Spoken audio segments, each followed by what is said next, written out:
After the Connecticut school shooting that left 20 young children and 6 adults dead, the decades-old debate over U.S. gun laws is back on the table. Shame on the NRA! For this group of protesters in Washington, the biggest culprit is the National Rifle Association. I've always thought that the NRA has bought Congress, and that has to stop happening.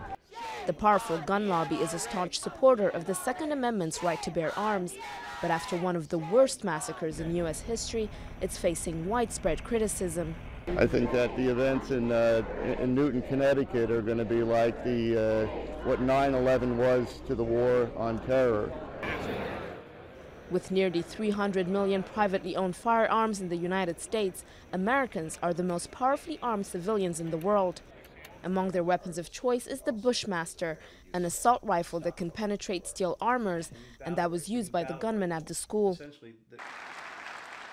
Obama's presidency has been marred by several mass killings, and at the vigil service for the 26 victims, he vowed to finally take action in a speech that didn't once mention guns. No single law, no set of laws can eliminate evil from the world or prevent every senseless act of violence in our society. But that can't be an excuse for inaction.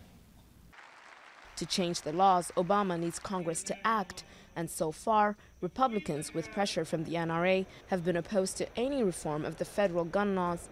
But experts say the gun lobby is not as powerful as it seems. The fact is, they have very loud bark, but they have very little bite.